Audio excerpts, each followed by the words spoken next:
दोस्तों जावा स्क्रिप्ट में आज हम लोग देखने जा रहे हैं कि किस तरीके से हम लोग ऑब्जेक्ट को कंपेयर कर सकते हैं। ठीक है, मतलब अगर हमने दो ऑब्जेक्ट बनाए हैं और अगर हमको दो ऑब्जेक्ट का कंपैरिजन करना है जावा स्क्रिप्ट में, तो वो किस तरीके से हम लोग कर सकते हैं।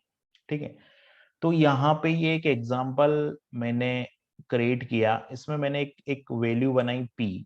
ठीक है, एक वेरिएबल बनाया p और p की वैल्यू दे दी 20। q एक वेरिएबल बनाया जिसकी वैल्यू मैंने दे दी 20 और डॉक्यूमेंट डॉट राइट मैंने लिखा p इक्वल टू q।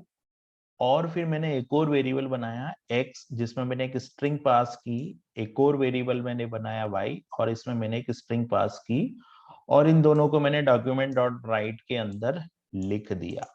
ठीक है, अब मैं क्या करता हूं, इसको रन करता हूं प्रोग्राम को। तो मैंने प्रोग्राम को रन किया।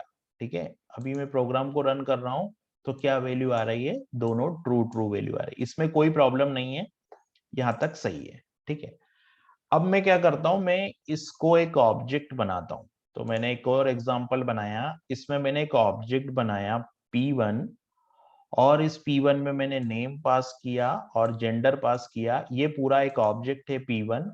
और एक और ऑब्जेक्ट बनाया मैंने p2।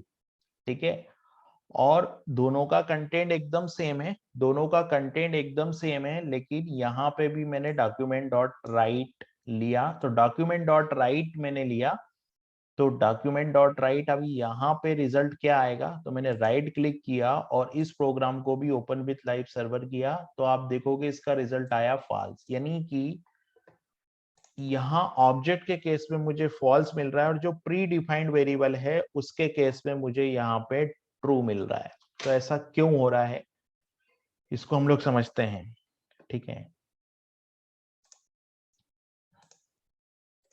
तो इस पूरे सिस्टम को समझने के लिए ऐसा इसलिए हो रहा है क्योंकि ये प्रिमिटिव और नॉन प्रिमिटिव डेटा टाइप के कंपैरिजन का प्रॉब्लम है। मेमोरी जो एलोकेट होती है और जो डेटा सेव होता है प्रिमिटिव और नॉन प्रिमिटिव डेटा टाइप को लेके, ये उसके वजह से ऐसा आउटपुट आ रहा है। तो इसको देखते हैं हम लोग।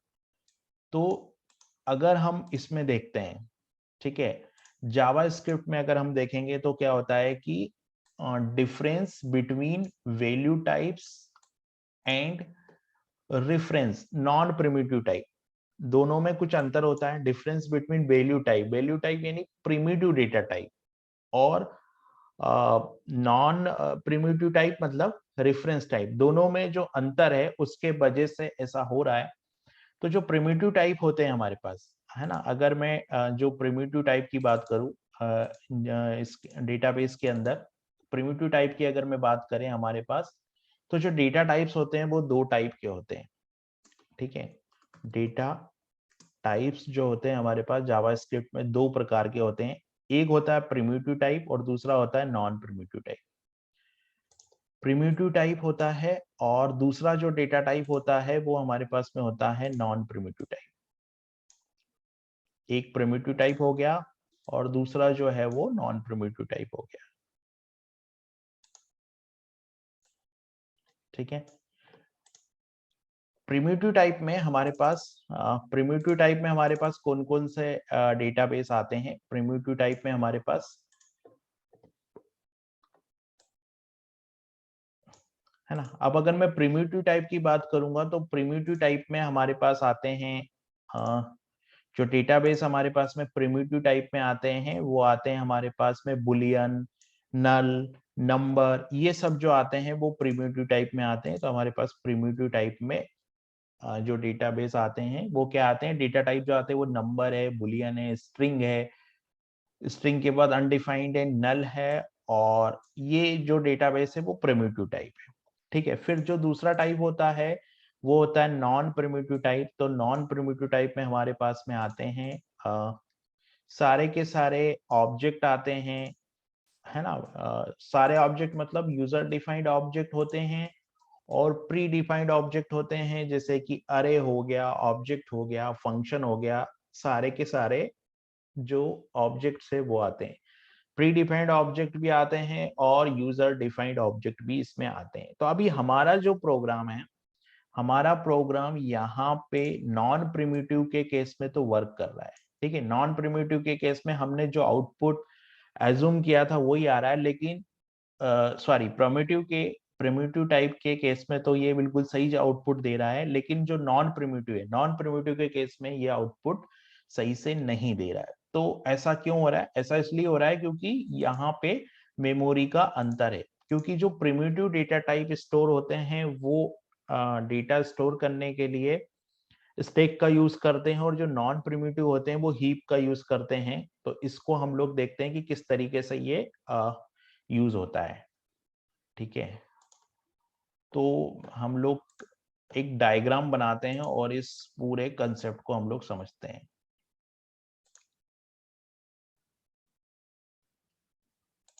तो ये हमारे पास में है, ठीक है। अब अगर इस प्रोग्राम की हम बात करें, फर्स्ट वाला जो प्रोग्राम है इसकी हम बात करें, और सेकंड वाला जो प्रोग्राम है इसकी हम बात करें, है ना। तो जो फर्स्ट वाला हमारा ये प्रोग्राम है इसका मेमोरी डायग्राम कैसे बनेगा, और जो सेकंड वाला प्रोग्राम है इसका मेमोरी डायग्राम कैसे बनेगा, वो हम लोग यहाँ पे देखते हैं, ठीक है। तो जो फर्स्ट वाला हमारा जो फर्स्ट वाला ये हमारा फर्स्ट प्रोग्राम है जो कि हम लोगों ने प्रिमिटिव डेटा टाइप के लिए लिया है, और जो लेफ्ट साइड में है वो प्रिमिटिव डेटा टाइप के लिए है, और जो राइट साइड में है वो नॉन प्रिमिटिव डेटा टाइप के लिए है। तो इसका मेमोरी डायग्राम कैसे बनेगा? तो कुछ मेमोरी डायग्राम इसका इस तरीके से बनेगा। अपन लोग इसका मेमोरी डायग्राम बना के देखते हैं, ठीक है। पी और क्यू की वैल्यू कैसे स्टोर होगी और कैसे कंपेयर होगी वो हम लोग देखते हैं यहाँ पे, ठीक है। तो यहाँ पे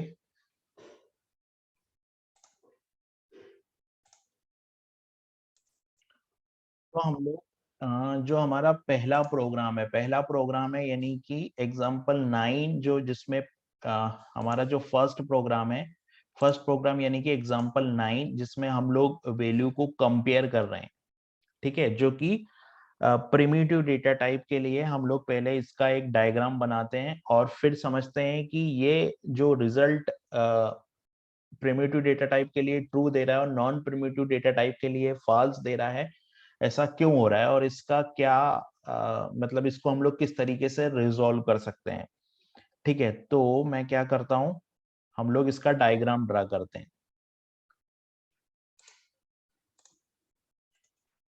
तो हम लोग यहाँ पे सबसे पहले जैसे कि मान लीजिए एक स्टेटमेंट लिखा है यहाँ पे कि P is equal to 10, right. Let P is equal to 10, मतलब P क्या है? P is equal to 10। अब क्या होगा, मेमोरी में एक जो हमारी रेम है ना, रेम किस तरीके से बनेगी हमारी, ये मान लीजिए हमारे कंप्यूटर की एक रेम है, और इस रेम के अंदर ये जो प्रिमिटिव डेटा टाइप स्टोर होते हैं ये स्टैक के फॉर्मेट में स्टोर होते हैं, ठीक है। तो यहाँ पे हम लोग एक स्टैक बनेगा कुछ इस तरीके से, ये एक स्टैक बन जाएगा, और इस स्टैक में, है ना, ये हो गई हमारी रेम, ये हमारी रेम हो गई है, और इस रेम के अंदर ये हमारा एक स्टैक हो गया है। और इस स्टैक के अंदर क्या होगा, इस स्टैक के अंदर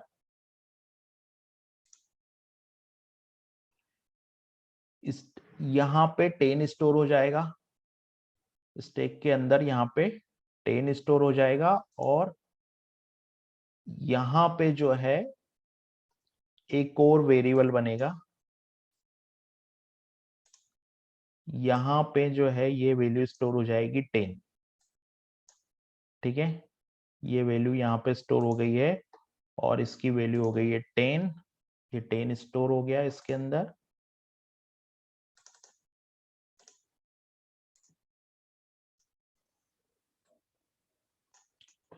ठीक है। और ये जो वेरिएबल है इसका नाम क्या हो गया, तो इस वेरिएबल का नाम हो गया p। इस वेरिएबल का जो नेम है वो क्या हो गया यहाँ पे, इस वेरिएबल का नेम हो गया p,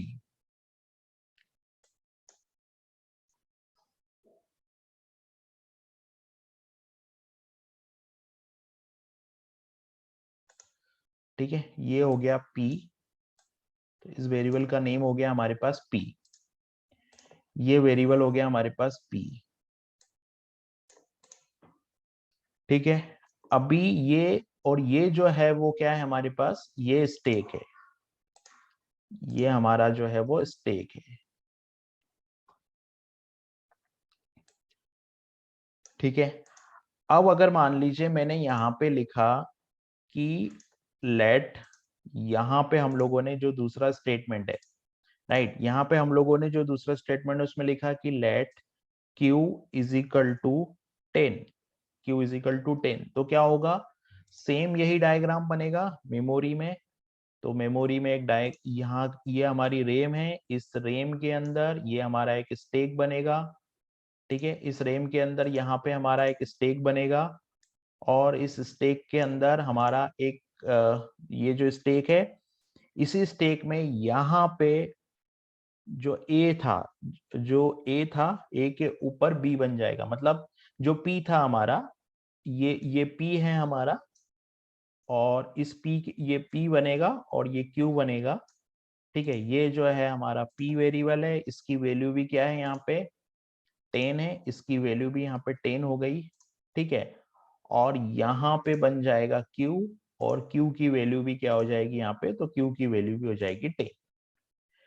ठीक है, अब क्या होगा कि ये जो कंपैरिजन होगा यहाँ पे, तो p equal to q, right, तो p is equal to q में लिखूंगा, यानी कि दोनों इक्वल है, तो रिजल्ट क्या आएगा यहाँ पे, ट्रू आ जाएगा। ठीक है, तो इसी कंसेप्ट के हिसाब से हमारा जो ये आउटपुट है, ये आंसर हमको क्या दे रहा है, ये आंसर हमको ट्रू दे रहा है। ठीक है, ये आंसर हमको ट्रू दे रहा है यहाँ पे। ठीक है, ये आंसर ट्रू, ये आंसर हमको ट्रू दे रहा है। लेकिन अगर मान लीजिए मैंने यहाँ पे ये ऑब्जेक्ट बनाए, है ना, अब ऑब्जेक्ट बनेगा तो क्या होगा, ऑब्जेक्ट बनेगा तो ये वाला हमारा ऑब्जेक्ट बनेगा P1। ठीक है, P1 ऑब्जेक्ट जब रेम में बनेगा तो किस तरीके से बनेगा, राइट, तो यहाँ पे जो हमारा P1 ऑब्जेक्ट बनेगा वो कुछ इस तरीके से बनेगा। ठीक है, अभी अगर ये P1 ऑब्जेक्ट ऐसे बनेगा तो मेमोरी में क्या होगा, एक स्टेक बनेगा, मेमोरी में स्टेक बनेगा कुछ इस तरीके से, मेमोरी में स्टेक बनेगा, ये मेमोरी में एक स्टेक है हमारे पास में, और इस स्टेक के अंदर, इस स्टेक के अंदर हमारे पास एक एक रेफरेंस है, जो कि रेफरेंस क्या है हमारा P1 है, और ये P1 रेफरेंस हो गया हमारा। और इस P1 की जो वैल्यू है वो मान लीजिए यहाँ पे कि ये पॉइंट कर रहा है एक एड्रेस को, और उस एड्रेस की जो वैल्यू है, एड्रेस की वैल्यू कितनी है, जैसे कि 1000 है, ये एड्रेस की वैल्यू है। और ये जो पूरा का पूरा ऑब्जेक्ट बनेगा, ये कहाँ पे बनेगा, तो ये पूरा का पूरा जो ऑब्जेक्ट बनेगा, ये ऑब्जेक्ट बनेगा हमारा, ये पूरा का पूरा ऑब्जेक्ट हमारा बनेगा हीप के अंदर। तो मान लीजिए ये हमारे सिस्टम में रेम के अंदर एक हीप एरिया है, और इस हीप एरिया के अंदर यहाँ पे ये हो गया हमारा हीप, राइट, ये हीप एरिया है हमारा। और इस हीप एरिया के अंदर क्या होगा कि 3 मेमोरी ब्लॉक बनेंगे, छोटे छोटे 3 मेमोरी ब्लॉक बनेंगे, है ना। ये इसमें स्टोर हो जाएगा नेम, और इसमें स्टोर हो जाएगा जेंडर। ठीक है, इसमें स्टोर हो गया नेम और इसमें स्टोर हो गया जेंडर। अगर नेम की बात करूं तो यहाँ पे अमित स्टोर हो जाएगा, और यहाँ पे जेंडर मतलब यहाँ मेल स्टोर हो जाएगा। ठीक है, ये इस तरीके से यहाँ पे एक और ये क्या करेगा, ये जो P1 है, ये इस एरिया का एड्रेस 1000 है, और ये P1 जो है वो इसको करने लगेगा पॉइंट, ये इस ऑब्जेक्ट को पॉइंट करेगा। ठीक है, अब क्या होगा कि अगर मान लीजिए मैंने यहाँ पे ये लाइन, अब यहाँ पे कोड आगे एग्जीक्यूट हुआ और मैंने ऐसा लिख दिया कि P is equal to Q, अगर मान लो मैंने let P equal to Q कर दिया, P इक्वल टू क्यू अगर हम करेंगे तो P का एड्रेस क्यू में पास हो जाएगा। ठीक है, तो क्या होगा कि P का एड्रेस क्यू में पास हो जाएगा, तो ये दोनों एक ही एरिया को पॉइंट करने लगेंगे। तो इस स्टेटमेंट के चलने के बाद में मेमोरी डायग्राम कैसा बनेगा, इस स्टेटमेंट को चलने के बाद में मेमोरी डायग्राम कुछ इस तरीके से बनेगा। यहाँ पे एक स्टेक बनेगा, ये हमारे पास में एक स्टेक है, ठीक है, और इस स्टेक के अंदर यहाँ पे ये P1 तो है ही, P तो है यहाँ पे एक और जो ऑब्जेक्ट बन जाएगा और उस ऑब्जेक्ट का नाम होगा क्या, तो वो ऑब्जेक्ट बनेगा Q, राइट। यहाँ पे ये Q बन जाएगा, ये P हमारा नीचे है, यहाँ पे ये बनेगा Q, और इस Q को ये Q बनेगा, और ये Q में क्या होगा, कॉपी हो जाएगा एड्रेस, एड्रेस कॉपी हो जाएगा, मतलब सेम 1000 जो वैल्यू है वो यहाँ कॉपी हो जाएगी, सेम एड्रेस। और ये जो P है इसमें भी 1000 है, यानी कि दोनों के दोनों रेफरेंस एक ही एड्रेस को पॉइंट करेंगे। यहाँ पे भी क्या हो जाएगा, ये Q हो जाएगा, ठीक है। तो ये दोनों ही क्या करेंगे, ये दोनों भी इसी को पॉइंट करने लगेंगे, राइट। अभी ये दोनों भी इसी को पॉइंट करेंगे तो रिजल्ट क्या आएगा, यहाँ पे रिजल्ट आएगा हमारा ट्रू। रिजल्ट ट्रू क्यों आएगा, क्योंकि यहाँ पे P ये जो है वो P भी हमारा, P भी जो है वो इसको पॉइंट कर रहा है, ठीक है, और Q भी जो है वो हमारा, Q भी इसी को पॉइंट कर रहा है, तो ये भी Q भी हमारा इसी को पॉइंट कर रहा है। तो इस केस में रिजल्ट क्या आएगा, हमारा ट्रू आएगा। लेकिन अगर मान लीजिए हम लोग यहाँ पे इस क्यू ऑब्जेक्ट को पूरा का पूरा कॉपी नहीं करते हुए अलग अलग दो ऑब्जेक्ट बनाते तो क्या होता है, पहले हम लोग इसका आउटपुट देखते हैं क्या आता है। तो हम लोग चलते हैं विजुअल स्टूडियो कोड के अंदर। ये विजुअल स्टूडियो कोड के अंदर हम लोग गए, हम लोगों ने यहाँ पे P1 और P2 दो ऑब्जेक्ट बनाए, और हम लोग यहाँ पे P1 और P2 को कंपेयर कर रहे हैं, तो यहाँ पे हमको रिजल्ट मिल रहा है फॉल्स, राइट। लेकिन जो हम लोगों ने डायग्राम देखा, उस डायग्राम के हिसाब से अगर मैं यहाँ पे ऐसे लिख दूं कि P1 is equal to P2, ठीक है, P1 is equal to P2, तो क्या रिजल्ट मिलना चाहिए हमको, तो रिजल्ट मिल गया ट्रू। क्यों, क्योंकि दोनों एक ही मेमोरी एड्रेस को पॉइंट करेंगे, और दोनों एक ही एड्रेस को, मेमोरी एड्रेस को पॉइंट करेंगे, इसलिए ये हो गया। लेकिन अब अगर हम ये जो है इसको कॉपी नहीं करते हुए हम लोग सेपरेट सेपरेट यहाँ पर कंपेयर कर रहे हैं, तो रिजल्ट आ रहा फॉल्स। तो ये अगर हम लोगों ने यहाँ पे अलग से एक ऑब्जेक्ट बनाया, कंटेंट सेम है लेकिन एड्रेस डिफरेंट है, इसलिए ये प्रॉब्लम हो रहा है। तो हम लोग अब इस एग्जांपल को समझते हैं। तो मैंने क्या किया कि हम लोग यहाँ पे एक और ये नया हम लोग डायग्राम बनाते हैं इसके लिए, मतलब थर्ड वाले एग्जांपल के लिए। तो थर्ड वाले एग्जांपल में क्या होगा, थर्ड वाले एग्जांपल में इसमें भी एक, जो थर्ड वाला एग्जांपल है इसमें हम लोग इसको कॉपी करते हैं कोड को, ठीक है। तो मैंने इसको कॉपी किया कोड को, यहाँ पे हम लोग गए, यहाँ पे, ठीक है। अभी यहाँ पे हमारे P1 और P2 दो ऑब्जेक्ट बन रहे हैं, ठीक है। तो जो हमारा सिस्टम का जो हीप एरिया रहेगा मेमोरी का, ये मान लीजिए हमारा हीप एरिया है। इस हीप एरिया में क्या होगा कि दो अलग अलग हमारे पास में ऑब्जेक्ट बनेंगे, राइट। इसमें एक ये P1 बनेगा, ये P1 इसको पॉइंट करेगा, और इसमें अमित होगा, और अमित के बाद में मेल के लिए यहाँ पे ये नेम के लिए हो गया, और दूसरा जो बनेगा वो जेंडर के लिए बनेगा, जिसमें कि ये दोनों वैल्यू होगी। तो ये हम लोगों ने बना दिया, यहाँ पे नेम स्टोर हो जाएगा, यहाँ पे नेम स्टोर हो जाएगा जो कि अमित है, और दूसरी जो वैल्यू स्टोर हो जाएगी वो यहाँ पे स्टोर हो जाएगा जो कि मेल है, ठीक है। ये दोनों ही वैल्यू यहाँ पे स्टोर हो गई, ठीक है। अभी और मान लीजिए कि इसका जो एड्रेस है, इसका जो एड्रेस है मान लीजिए 1000 है, ठीक है। तो ये जो P1 है वो क्या करेगा, ये P1 जो है वो इसको पॉइंट करेगा, तो इसका एड्रेस कितना हो जाएगा, यहाँ पे 1000 हो जाएगा, ठीक है। अब उसी तरीके से क्या होगा कि इसमें एक और दो और ऑब्जेक्ट बनेंगे, दो और ऑब्जेक्ट बनेंगे, मतलब जो P2 है उसकी वैल्यू, तो P2 और P2 के लिए यहाँ पे बनेगा, तो P2 के लिए जब यहाँ बने एरिया बनेगा, तो P2 की वैल्यू भी अमित है, कंटेंट सेम है, लेकिन एड्रेस चेंज हो जाएगा, और एड्रेस चेंज हो जाएगा। तो मान लीजिए इसका एड्रेस अगर 2000 हो गया यहाँ पे, तो जो P2 पॉइंट करेगा वो P2 किसको पॉइंट करेगा, P2 इस 2000 वाले एरिया को पॉइंट करने लगेगा, ठीक है। तो यहाँ पे जब हम लोग इस तरह का स्टेटमेंट लिखेंगे, यहाँ पे जब हम यहाँ पे लिखेंगे कि P1, ठीक है, P1 इक्वल टू P2, तो ये क्या करेगा, कंटेंट भी चेक करेगा और वैल्यू भी चेक करेगा, लेकिन दोनों अलग अलग रेफरेंस को पॉइंट कर रहे हैं, एक 1000 को कर रहा है और एक 2000 को पॉइंट कर रहा है। तो कंटेंट तो सेम है लेकिन मेमोरी एड्रेस अलग अलग है, और मेमोरी एड्रेस अलग अलग होने की वजह से P1 और P2 के अंदर जो मेमोरी का एड्रेस जाएगा वो अलग अलग जाएगा, और दोनों एड्रेस अलग अलग होने के वजह से जो रिजल्ट आएगा वो यहाँ पे क्या आएगा, फॉल्स आएगा। ठीक है। इस प्रोग्राम को भी हम लोग रन करके देखें, अगर इस प्रोग्राम को हम लोग रन करके देखेंगे तो क्या आएगा यहाँ पे, तो ये रिजल्ट भी हमको फॉल्स मिल गया। ठीक है।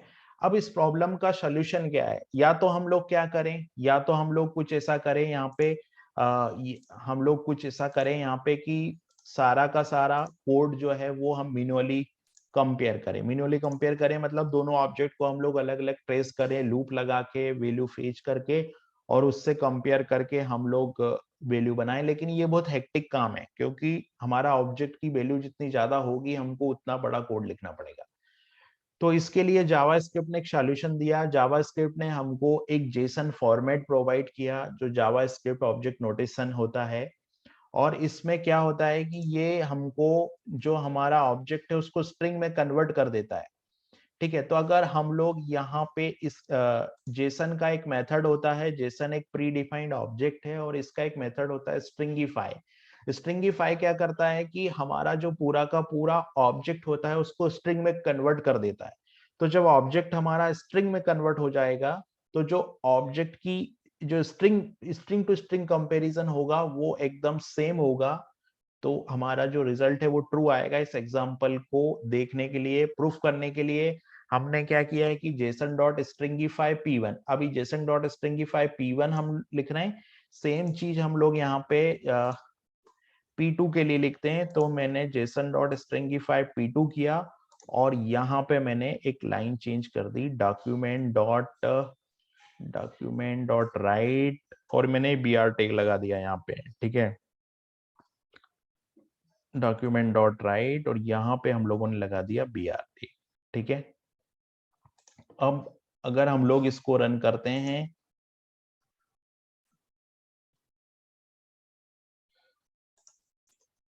तो क्या आउटपुट आता है। इसको मैंने रन किया तो देखिए पहला स्ट्रिंग भी यही आया, दूसरा स्ट्रिंग भी यही आया, और यहाँ पे आया ट्रू और फॉल्स। फॉल्स क्यों आया यहाँ पे, क्योंकि P1 और P2 जो कि पुराने वाले पैटर्न से हम कंपेयर कर रहे थे, तो यहाँ पे फॉल्स आया। लेकिन स्ट्रिंग टू स्ट्रिंग हमने स्ट्रिंगिफाई करके कंपेयर किया, तो स्ट्रिंगिफाई में जब ये कंपेयर हुआ दोनों P1 और P2 की वैल्यू, तो यहाँ पे रिजल्ट जो है वो हमको क्या मिला, ट्रू मिला। तो इसीलिए हम लोग स्ट्रिंगिफाई का यूज करते हैं, क्योंकि ऑब्जेक्ट टू ऑब्जेक्ट जब हमको कंपैरिजन करना होता है, तो ये जावास्क्रिप्ट ने हमको प्री डिफाइंड एक फॉर्मेट दिया है और एक मेथड उसका दिया है Jason. Jason pre defined object है, और इसका एक मेथड स्ट्रिंगिफाई जो कि पूरे ऑब्जेक्ट को कन्वर्ट कर देता है स्ट्रिंग में।